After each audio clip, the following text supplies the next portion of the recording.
নমস্কাৰ আপুনি চাই আছে সিটি 18 ষ্টুডিঅত মই জয়ন্ত মাধৱ গোস্বামী মহানগৰীত একাংশৰ বাবে এতিয়া বাধ্যতামূলক হ'ব কোভিডৰ পৰীক্ষা চৰকাৰী বেচৰকাৰী কাৰ্যালয়ৰ সকলো কৰ্মচাৰীৰ লগতে ব্যৱসায়িক প্ৰতিষ্ঠানৰ মালিক কৰ্মচাৰীও কৰিব লাগিব স্বাব টেষ্ট বাধ্যতামূলকভাৱে কোভিড টেষ্ট কৰিব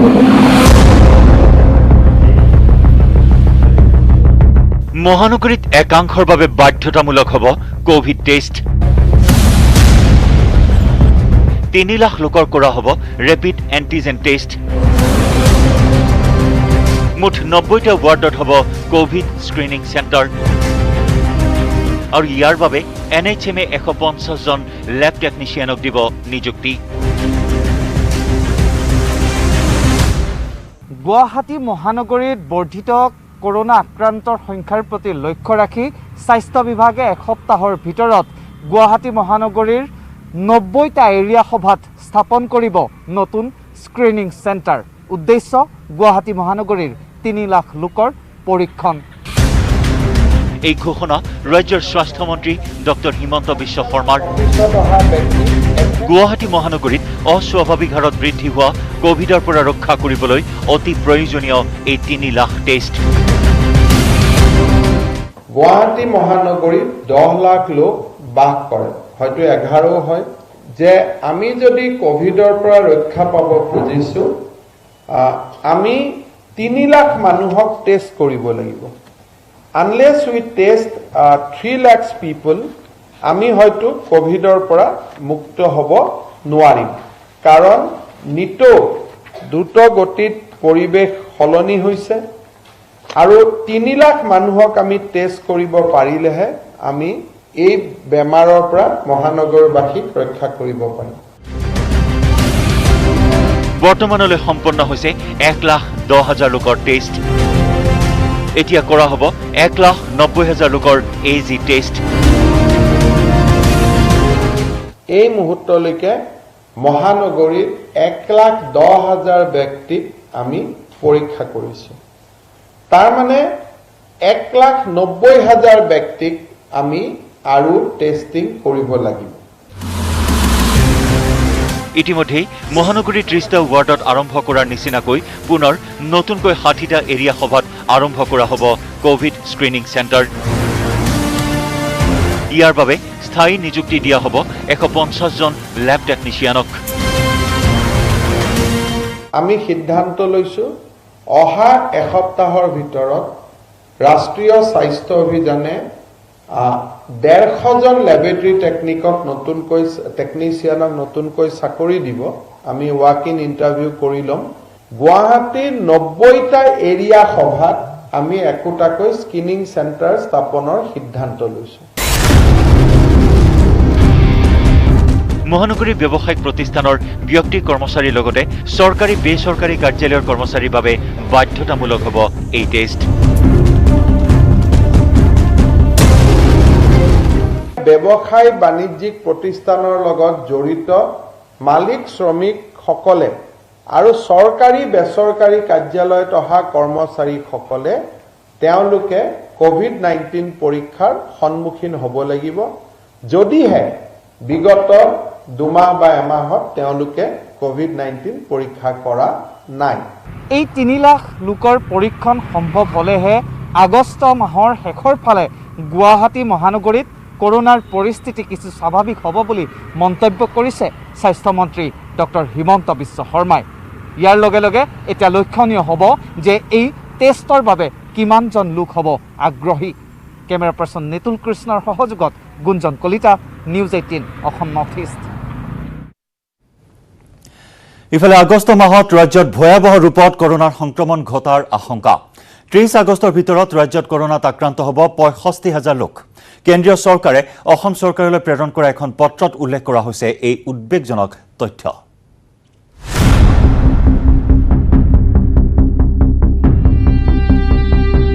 সাৱধান পৰৱৰ্তী এটা মাহত অসমত ভয়াৱহভাৱে সংক্ৰমণ ঘটিব পাৰে কোভিড-19ৰ ভাৰত চৰকাৰে ৰাজ্য চৰকাৰলৈ প্ৰেৰণ কৰা পত্ৰত আছে উদ্বেগজনক তথ্য 30 আগষ্টৰ ভিতৰত অসমত কোভিড আক্ৰান্ত হ'ব 65,000 লোক কেৱল গুৱাহাটীতে আক্ৰান্ত হ'ব 30,000ৰো অধিক লোক। কেৱল গুৱাহাটীতেই নহয়, ৰাজ্যৰ কেইবাখনো চহৰত দ্ৰুতগতিত সংক্ৰমণ ঘটিব পাৰে কোভিড-19-ৰ। কোভিড সংক্ৰমণে ভয়াৱহ ৰূপ ল'ব পাৰে নগাঁও, গোলাঘাট, যোৰহাট, ডিব্ৰুগড় আৰু শিলচৰত। নগাঁৱতে আক্ৰান্ত হ'ব 24শ লোক। যে আগষ্টৰ 30 তাৰিখৰ ভিতৰত অসমত পেচেণ্টৰ সংখ্যা 65,000 হ'ব আৰু গুৱাহাটীতে অকল 30,000 হ'ব। নগাঁৱতো তেনেকৈ ধাৰণা দিছে যে 2,400 ৰোগী হ'ব বুলি। গুৱাহাটীত বা গোটেই অসমত গুৱাহাটীত 32,000 হ'ব বুলি কৈছে, অসমত 65,000 হ'ব বুলি কৈছে। নগাঁৱত এখন সংবাদমেল সম্বোধন কৰি এই তথ্য জনালে স্বাস্থ্যমন্ত্ৰী হিমন্ত বিশ্ব শৰ্মাই। স্বাস্থ্যমন্ত্ৰীগৰাকীয়ে নগাঁও ভোগেশ্বৰী ফুকননী চিকিৎসালয় পৰিদৰ্শন কৰি বৈঠকত মিলিত হয় জিলা প্ৰশাসনৰ সৈতে। বৈঠকত অংশ লয় মন্ত্ৰী কেশৱ মহন্ত আৰু বিধায়ক ৰূপ শৰ্মাই। এই বৈঠকৰ অন্তত সংবাদমেলত স্বাস্থ্যমন্ত্ৰীগৰাকীয়ে ঘোষণা কৰিলে 4টা স্ক্ৰিনিং চেণ্টাৰ হ'ব নগাঁৱত। নগাঁৱত 300 বেড আছে যদিও আৰু 100 বেড ব্যৱস্থাৰ পৰামৰ্শ দিয়া হৈছে জিলা প্ৰশাসনক। ৰোগীৰ সংখ্যা বাঢ়িব পাৰে বুলি ভাৰত চৰকাৰে আমাক এটা বাৰ্তা পঠাইছে। তাৰ পৰিপ্ৰেক্ষিততে আমি কি ধৰণে ইয়াৰ মোকাবিলা কৰিব পাৰোঁ আমি আলাপ আলোচনা কৰিছোঁ। নগাঁও মেডিকেল কলেজ 2021ৰ শেষৰ ফালে হ'ব। চাওক, অসমৰ চাৰিওফালে স্বাস্থ্যকৰ্মীসকল আক্ৰান্ত হৈছে, কাৰণ ৰোগীৰ সংখ্যা বঢ়াৰ লগে লগে ৰোগীৰ ওচৰত গৈ চিকিৎসা কৰাৰ লগে লগে সংক্ৰমণৰ সম্ভাৱনা বাঢ়ি যায়। কেন্দ্ৰীয় চৰকাৰৰ পত্ৰ অনুসৰিয়েই বিশেষ ব্যৱস্থা গ্ৰহণৰ বাবে আগবাঢ়িছে স্বাস্থ্য বিভাগে। কিন্তু কেন্দ্ৰীয় চৰকাৰৰ পত্ৰৰ তথ্যই যদি সত্যত পৰিণত হয়, তেন্তে আগন্তুক দিনত ভয়ংকৰ পৰিস্থিতি হ'ব ৰাজ্যখনত। নগাঁৱৰ পৰা Nilotpal Bora, news 18 north east. আপোনাক চাকৰি লাগে নেকি? ধন দিলেই সহজতে পাব আপুনি চাকৰি। চাকৰি দিয়াৰ প্ৰলোভনেৰে লাখ লাখ টকা ধন আত্মসাৎ কৰা প্ৰবঞ্চক সঞ্জীৱ হাজৰিকাৰ বিৰুদ্ধে উত্তপ্ত ডিগবৈ আয়ুচিৰ চিকিৎসালয় চৌহদ।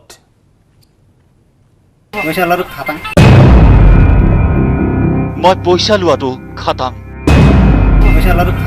নিৰ্লজ্জ স্বীকাৰোক্তি দালালৰ।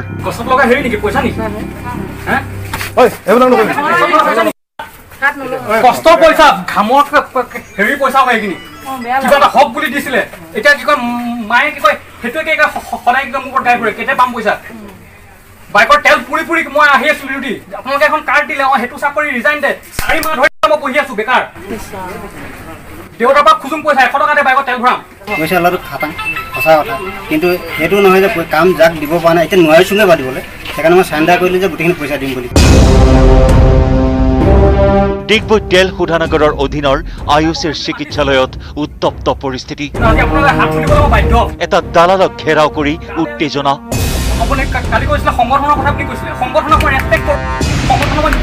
এই দালালটোৰ নাম সঞ্জীৱ হাজৰিকা।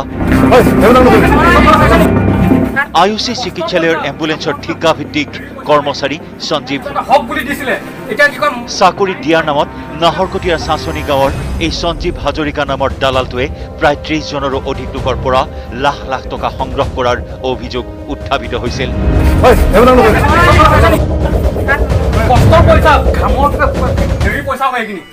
কিবা এটা হক বুলি দিছিলে, 2,70,000 টকা লৈছিলে কাম হ'ব বুলি। কিন্তু আজি হ'ব, কালি হ'ব, এবাৰ ক'লে ছেপ্টেম্বৰত হ'ব, এবাৰ ক'লে পূজাৰ পিছত হ'ব, এবাৰ ক'লে ডিচেম্বৰত হ'ব, আকৌ ক'লে জানুৱাৰীত আকৌ কা আন্দোলন ষ্টাৰ্ট হৈ গ'ল। এতিয়া ক'লে এতিয়া কা আন্দোলন হৈ আছে, আমাৰ কাম নাই হোৱা। কথা কৈ দিলে, তই কি কয় সেইদিনাখন ল'ৰা লৈ আহিছিলি, আমুক ঠিকাদাৰ বিচাৰি আমুক তামুক, তই সংগঠনৰ সেইবিলাক মোৰ আগত হেৰি নকৰিবি। মই তই মোক একোডাল কৰিব নোৱাৰো, তই 10টা ল'ৰা আন, 20টা ল'ৰা আন, মোক তই একো হিলাব নোৱাৰো। এতিয়া মই ক'লোঁ ঠিক আছে, মই কালি গৈ আছোঁ, কালি মই তোক বিহু দেখুৱাই আছোঁ। হেৰি মানে ফেক কথা বহুত ক'লে। আৰু যোনখন আই কাৰ্ড দিছে সেইখিনি আমাৰ ল'ৰাখিনি আমি ভেৰিফাই কৰিলোঁ, কমপ্লিটলি 420। মোৰ মাকে এটা বছৰেৰে থাকিলে। কিন্তু ধন আত্মসাৎ কৰি চাকৰি দিব নোৱাৰা সঞ্জীৱ হাজৰিকাক বিচাৰি আয়ুচি হাস্পতাল পায়হি ভুক্তভোগী প্ৰতাৰিত চাকৰি প্ৰত্যাশীসকল। ৰাইজৰ হেঁচাত সঞ্জীৱে ধন আত্মসাত কৰাৰ অভিযোগ মানি লোৱাৰ লগতে ধন উভতাই দিয়াৰো প্ৰতিশ্ৰুতি দিয়ে। মই পইচাটো মানে গোটেইখিনি একেবাৰে দিব নোৱাৰো, যেতিয়া লৈছোঁ যেতিয়া নেকি বেলেগ এজনে দিবই, কিন্তু মই যিখিনি পইচা সঞ্জীৱ হাজৰিকাক ঘেৰাও কৰি IOC হাস্পতালত হুলস্থলীয়া পৰিস্থিতিৰ সৃষ্টি কৰাৰ পিছত হাস্পতাল কৰ্তৃপক্ষই ডিগবৈ আৰক্ষী থানাত খবৰ দিয়ে। আৰক্ষীয়ে পৰিস্থিতি নিয়ন্ত্ৰণ কৰি সঞ্জীৱ হাজৰিকাক ডিগবৈ আৰক্ষী থানালৈ লৈ যায়। মইতো কথাটো আজিহে গম পাওঁ। আজি তেওঁ আহিলে যিজনৰ বিষয়ে কৈছে চিৰঞ্জীৱ হাজৰিকা নে কি, তেওঁ ইয়াতে এম্বুলেঞ্চত ডিউটি কৰি থাকে আৰু সবিশেষ নাজানে, কাৰণ আমাৰ লগত ডাইৰেক্ট কণ্টেক্ট নহয়তো, তেওঁলোক থাকে কণ্টেক্টৰ আণ্ডাৰত, কণ্টেক্টৰ কুটু শৰ্মাৰ আণ্ডাৰত কণ্টেক্ট কৰে আৰু আমাৰ এম্বুলেঞ্চত ডিউটি দিয়ে। কিন্তু ভিতৰি যে এইবিলাক কাম কৰি আছে আজি ফাৰ্ষ্ট টাইম গম পালোঁ। ডিগবৈৰ পৰা ৰীনা কাকতি গগৈৰ report, news 18 Assam north east.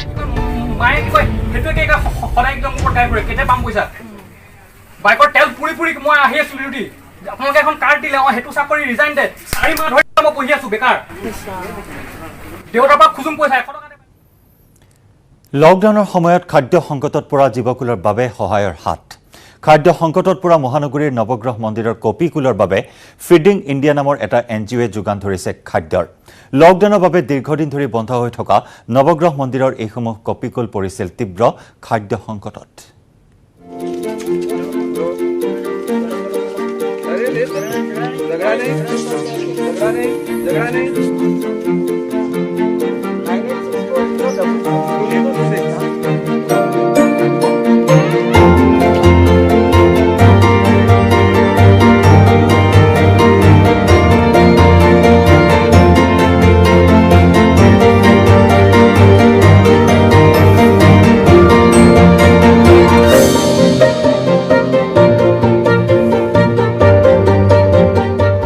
লকডাউনে প্ৰভাৱ বিস্তাৰ কৰা সকলোৰে ওপৰত আমি বাতৰি আপোনালোকক দেখুৱাই আছোঁ আৰু আমি সমান্তৰালভাৱে দেখুৱাই আছোঁ যে লকডাউনৰ ফলত প্ৰভাৱ পৰিছে কেৱল মানুহৰ ওপৰতে নহয়, আন আন জীৱকুলৰ ওপৰতো।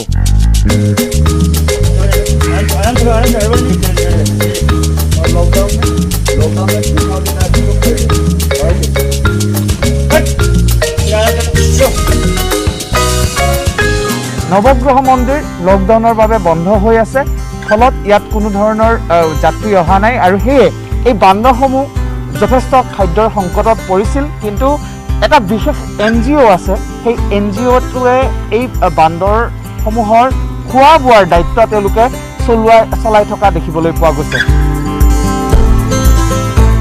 ফিডিং ইণ্ডিয়া নামৰ NGOটোৱে তেওঁলোকে প্ৰতিদিনে আহে আৰু প্ৰতিদিনে আহি এনেধৰণে বান্দৰক এই যি নৱগ্ৰহৰ বান্দৰসমূহ আছে, বান্দৰক এনেধৰণে খাদ্য সামগ্ৰী তেওঁলোকে যোগান ধৰি আহিছে। 22 কৰি আছো और रेगुलर हम लोग डेली एंड जब से लॉकडाउन हुआ है खिचड़ी खिलाते हैं लोगों को और नीडी पीपल को रोटी सब्जी खिलाते हैं। डेली 2000 पीपल्स को खिचड़ी और रोटी सब्जी खिलाते हैं डेली। और रनिंग डे 365 डे हम लोग 600 पीपल्स को खाना खिलाते हैं।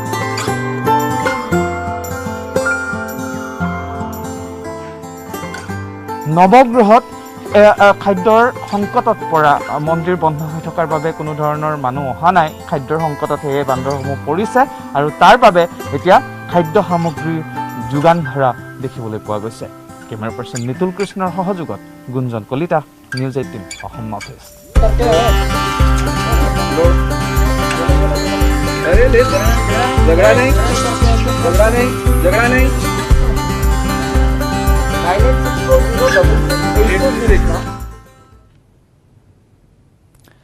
প্ৰধানমন্ত্ৰী নৰেন্দ্ৰ মোদীৰ পিছতে লাডাখত উপস্থিত হ'ল কেন্দ্ৰীয় প্ৰতিৰক্ষা মন্ত্ৰী ৰাজনাথ সিং। লাডাখত উপস্থিত হৈ হাতত মেচিন গান তুলি ল'লে কেন্দ্ৰীয় প্ৰতিৰক্ষা মন্ত্ৰীগৰাকীয়ে। ইপিনে লাডাখত ভাৰতীয় সেনা জোৱানে প্ৰদৰ্শন কৰিলে নিজৰ শক্তি। লাডাখত প্ৰতিৰক্ষা মন্ত্ৰী ৰাজনাথ সিং হাতত পিকা মেচিন গান লৈ লক্ষ্য স্থিৰ কৰিছে ভাৰতৰ প্ৰতিৰক্ষা মন্ত্ৰীগৰাকীয়ে। মাত্ৰ কেইদিনমান আগলৈকে যুদ্ধংদেহী ভাৰত চীন সেনাৰে উত্তেজনাই বিৰাজ কৰিছিল লাডাখৰ গলৱান।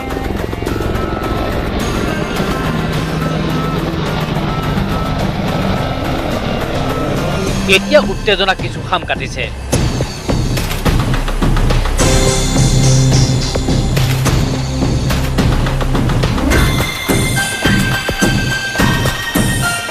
সেই সময়তে লাডাখৰ লেহ স্তাকনাত এনেদৰে হাতত পিকা মেচিন গান লৈ দেখা গ'ল প্ৰতিৰক্ষা মন্ত্ৰী ৰাজনাথ সিঙক।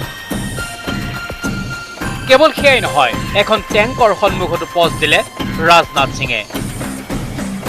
প্ৰতিৰক্ষা মন্ত্ৰীগৰাকীৰ সৈতে আছে chief defence staff general Bipin Rawat আৰু স্থল সেনা প্ৰধান MM নাৰৱান। তিনিওগৰাকীৰ সন্মুখত সেনা জোৱানে প্ৰদৰ্শন কৰে পেৰা ড্ৰপিঙৰ অনুশীলন, প্ৰদৰ্শন কৰে টেংক হেলিকপ্টাৰ চালনাৰে যুদ্ধৰ কৌশল।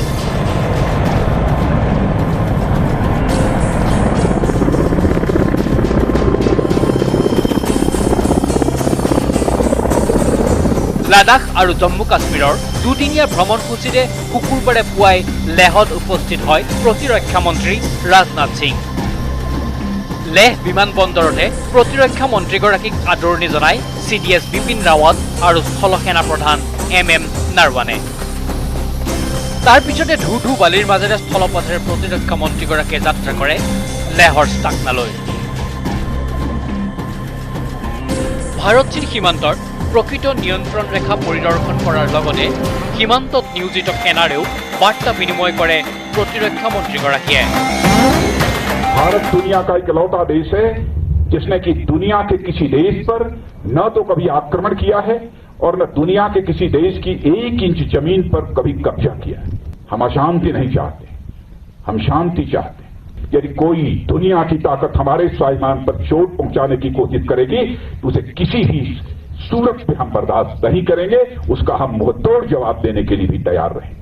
और जिन हमारे जवानों ने अपनी शहादत दी है उसका गम केवल परिवार के लोगों को नहीं है, हम लोगों को भी है। हमारे स्वाभिमान पर कोई चोट नहीं पहुंचा सकता। राष्ट्रीय स्वाभिमान ये हमारी पूंजी है। শনিবাৰে জম্মু কাশ্মীৰ পৰিভ্ৰমণ কৰিব প্ৰতিৰক্ষা মন্ত্ৰী ৰাজনাথ সিঙে।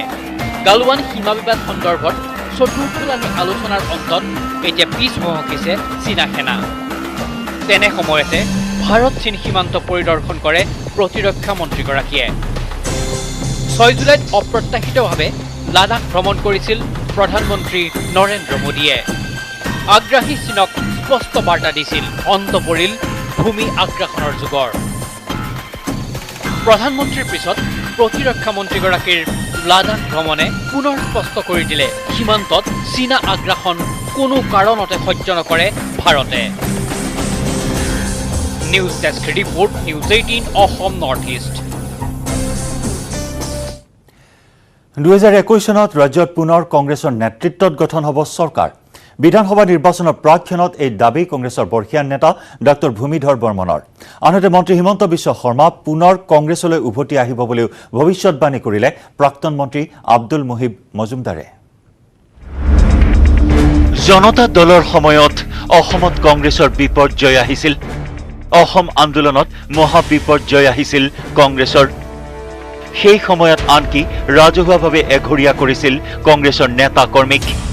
তাৰ পিছতো প্ৰয়াত হিতেশ্বৰ শইকীয়াৰ 5 বছৰ আৰু তৰুণ গগৈৰ 15 বছৰ অসমত চৰকাৰ চলাইছিল জাতীয় কংগ্ৰেছে। কংগ্ৰেছৰ 90 বছৰীয়া এই 2 বৰ্ষীয়ান নেতা ক্ৰমে ডাক্তৰ ভূমিধৰ বৰ্মন আৰু আব্দুল মুহিব মজুমদাৰৰ মনৰ ভাৱেৰে যুগুত কৰা হৈছে এই প্ৰতিবেদন। হয়, এইগৰাকী হ'ল 7 বাৰৰ বিধায়ক হিচাপে নিৰ্বাচিত হোৱা প্ৰাক্তন মুখ্যমন্ত্ৰী 90 বছৰীয়া ডাক্তৰ ভূমিধৰ বৰ্মন। ভূমিধৰ বৰ্মনে ক'লে, পূৰ্বেও আমি বহুবাৰ দেখিছোঁ দলৰ বিপৰ্যয়, কিন্তু পিছত পুনৰ শক্তিশালী হয় কংগ্ৰেছ। খুব বেয়া দিন। তেতিয়া ধৰক এনেকুৱা এটা হৈছিলে, আমাক বয়কট কৰি থৈ দিছিলে।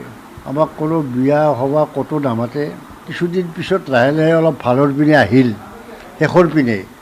তাৰপিছততো অসম চুক্তি হ'ল। অসম চুক্তি হোৱাৰ পিছত আকৌ বেয়া হ'ল। আমাৰ ভয়কৈ ইয়াত থাকিব লগা হৈছিলে। সন্ত্ৰাসবাদী আমাক অলপ হেৰি কৰিলে। কেইবাৰ মাৰিছিল আপোনাক? মোক 3 বাৰ ডাইৰেক্ট গুলিয়াইছিলে আৰু এনেই হেৰি কৰিছিলে, এবিউজ কেইবাবাৰো কৰিছে। 71% ভোট লাভ কৰা বিৰোধীক একগোট হ'বলৈ অনুৰোধ জনাই ভূমিধৰ বৰ্মনে। বৰ্ষীয় নেতা ডক্টৰ ভূমিধৰ বৰ্মনে আশা কৰে 2021 চনত ৰাজ্যত কংগ্ৰেছৰ নেতৃত্বত চৰকাৰ গঠন হ'ব।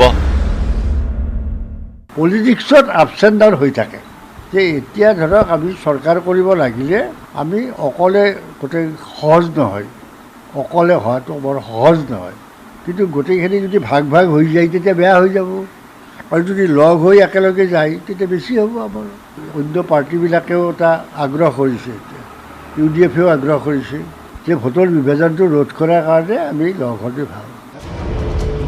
এইগৰাকী হ'ল চাৰিবাৰৰ প্ৰাক্তন বিধায়ক, প্ৰাক্তন আইন মন্ত্ৰী 90 বছৰীয়া আব্দুল মুহিব মজুমদাৰ। অসুস্থ শৰীৰেৰে মুহিব মজুমদাৰে ক'লে কংগ্ৰেছৰ আকৌ আহিব ভাল দিন।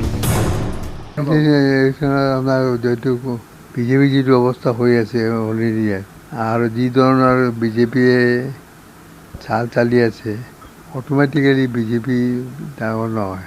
বাই next election BJP will not তেতিয়া কংগ্ৰেছ আহিব, বিজেপি অল্টাৰনেটিভ কংগ্ৰেছ, আৰু ৰিজিয়নেল পাৰ্টি হিচাপে স্মল ৰোল প্লে কৰিব আসাম গণ পৰিষদ বা অৰ ইকুইভেলেণ্ট পাৰ্টি।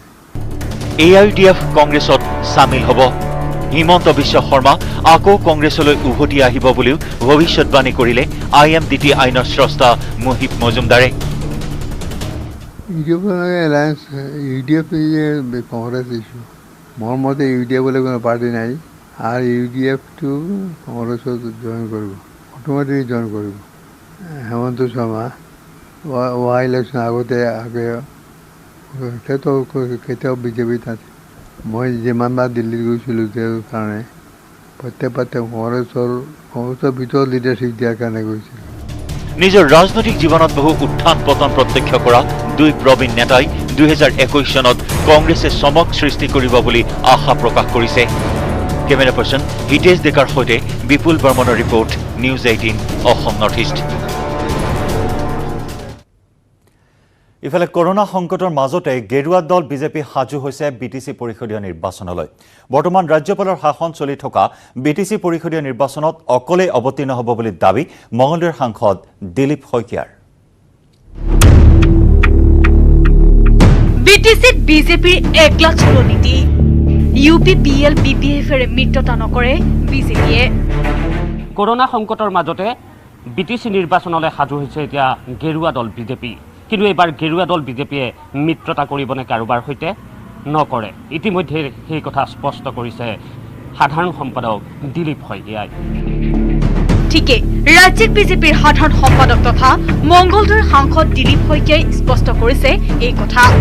ৰাজ্যপালৰ শাসন চলি থকা BTCত কৰোনাৰ পৰিপ্ৰেক্ষিতত পিছুৱাই দিয়া হৈছিল নিৰ্বাচন। সোমবাৰৰ পৰা আৰম্ভ হ'ব আনলক প্ৰক্ৰিয়া। আনলক প্ৰক্ৰিয়াৰ সময়তে নিৰ্বাচন হোৱাটো বিচাৰিছে ৰাজনৈতিক দলসমূহে। ইয়াৰ মাজতে ৰাজ্যিক বিজেপিৰ সাধাৰণ সম্পাদক দিলীপ শইকীয়াৰ স্পষ্ট কথা, মিত্ৰতাৰে নিৰ্বাচন নেখেলে বিজেপিয়ে, সাংগঠনিক শক্তিৰে অকলেই খেলিব নিৰ্বাচন। ভাৰতীয় জনতা পাৰ্টীয়ে ইতিমধ্যেই স্পষ্ট কৰিছে যে আমি কোনো অন্য ৰাজনৈতিক দলৰ সৈতে মিত্ৰতাত আবদ্ধ হৈ এই নিৰ্বাচনত অৱতীৰ্ণ হ'ব খোজা নাই। BTCবাসী ৰাইজৰ লগতে মিত্ৰতাত আবদ্ধ হৈ আমি এই নিৰ্বাচনত অৱতীৰ্ণ হৈছোঁ। আমি BPFে হওক UPPLে হওক কোনো ৰাজনৈতিক দলৰ লগত মিত্ৰতা পাশত আবদ্ধ হৈ এই নিৰ্বাচনত আমি অৱতীৰ্ণ হোৱা নাই। আমাৰ যি BTCত সমৰ্থক শুভাকাংক্ষী আছে আৰু BTCবাসী জনসাধাৰণ আছে, এই ৰাইজৰ আশীৰ্বাদ হিৰত লৈ আমি BTCত অকলশৰেই আমি নিৰ্বাচনত অৱতীৰ্ণ হৈছোঁ। BTCৰ দুই প্ৰধান ৰাজনৈতিক শক্তি UPPL আৰু হাগ্ৰামা মহিলাৰ নেতৃত্বাধীন BPFৰ লগত মিত্ৰতা কৰাটো বিচৰা নাই দীৰ্ঘদিন ধৰি দলৰ সাংগঠনিক শক্তি সদৃঢ় কৰাত আত্মনিয়োগ কৰা বিজেপিৰ তৃণমূল কৰ্মীয়ে। দিছপুৰত মিত্ৰতা থকা হেতু বহুতেই ভাবিছিল BTC নিৰ্বাচনতো হ'ব বিজেপি BPFৰ মিত্ৰতা। পৰিষদীয় 40টা সমষ্টিত হ'বলগীয়া নিৰ্বাচনত UPPLৰ সৈতে মিত্ৰতা হ'ব বুলিও চলিছিল চৰ্চা। কিন্তু সকলোবোৰ সম্ভাৱনা নজ্যাত কৰি দুয়োটা ৰাজনৈতিক দলেৰে মিত্ৰতাৰ দুৱাৰ বন্ধ কৰিলে দিলীপ শইকীয়াৰ মন্তব্যই। কেমেৰাত নিতুল কৃষ্ণৰ সহযোগত Raju Baruah, news 18 Assam north East. খবৰৰ ধাৰা অব্যাহত থাকিব। চিটি 18ত সময় হৈছে এটি চমু বাণিজ্যিক বিৰতিৰ।